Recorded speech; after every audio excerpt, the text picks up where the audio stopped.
The story begins with a girl named Grace who falls off a horse and suddenly remembers that in her past life, she was a 52-year-old man named Ken Saburo. Now she finds herself as the villain in a game. As she reflects on the absurdity of the situation, a servant named Josette brings her change of clothes. Grace thanks her, but ends up scaring the servant since she is supposed to act crueler.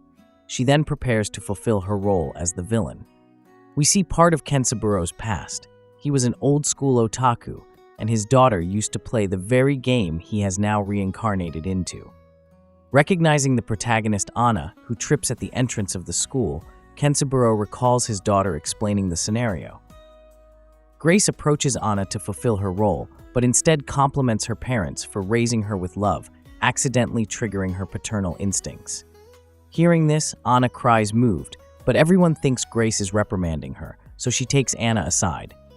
There, Anna shares the sacrifices her parents made for her education. Grace advises her to develop her skills to achieve success and happiness, making Anna cry again.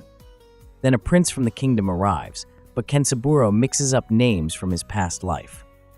When Anna introduces herself to the prince, Ken Saburo uses the moment to recall saying that he guesses correctly, identifying him as Prince Virgil. Ken Saburo remembers this should have been the start of the prince's route, but since Grace shouldn't have been there, he asks her opinion about the prince.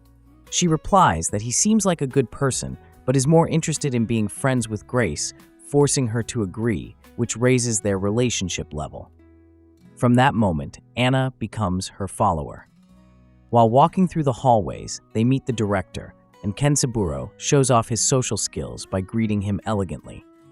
Later during class, Grace scolds Anna to make her pay more attention, believing it makes her look more evil, but it only increases Anna's respect.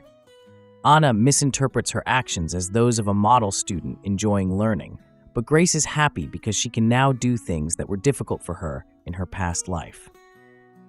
We see Prince Virgil meeting with the typical otome game character number 2, August, discussing whom to invite to the student council. During lunch, where students are allowed to serve themselves buffet style, Anna wants to take some food home for her family. Grace scolds her, thinking it sounds more villainous, but it only raises Anna's level further. At that moment, they notice other students complaining that staff isn't serving them food. Ken Saburo considers this behavior rude rather than villainous and demonstrates how everyone should elegantly serve themselves. The second chapter begins with Ken Saburo in his past life, proud that his daughter turned out to be an otaku like him, buying merch to support capitalism.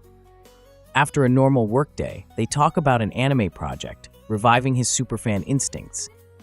On his way home, satisfied, he sees a truck about to hit a child, jumps to save him, and gets a ticket to another world where an old man becomes the villain of a game.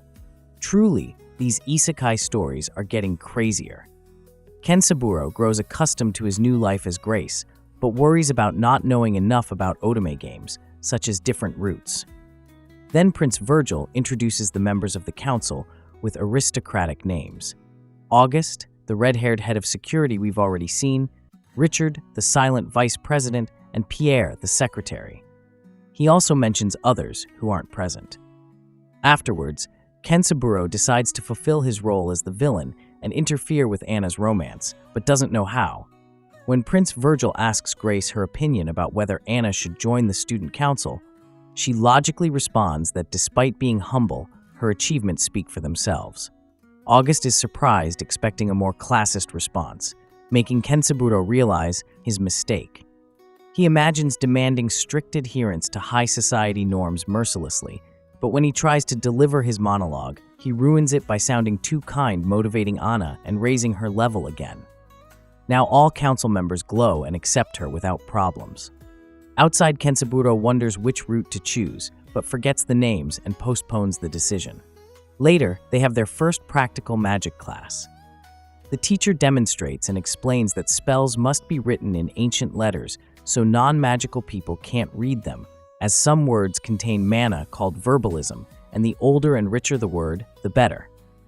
Upon hearing this, Grace uses Japanese kanji in her practice, and it works, giving her a unique style of magic. One of her classmates creates a golem that goes out of control and heads toward Anna's magic circle, since she has a lot of mana. Since the spell cannot be deactivated until completed, Grace writes on the circle, turning off the golem and solving the problem. Next, we see Josette, who thinks something is strange about Grace. She overhears other servants saying Grace fired everyone, but remains kind until the day she fires them. When Josette drops Grace's tea, seeing her kindness, she apologizes and asks not to be fired, but transferred somewhere she can continue working. Kensaburo, experienced with childhood imagination, understands the situation and explains they won't sell her. Since Josette remains confused, Grace switches to Plan B and gives her candies, making her forget the situation. They then visit a dwarf named Wands, or Wands, to see if he can repair the teapot. He says it will take about 20 minutes, and Kenzaburo, curious, stays to watch. When the dwarf finishes, he reveals that little Grace used to come often to watch him work. We see Grace's memories of how she changed when she started lessons on how to become an aristocrat, becoming more demanding of herself and others. Grace then asks the dwarf if she can return another day, and he agrees. A few days later, Grace asks the dwarf to build an abacus,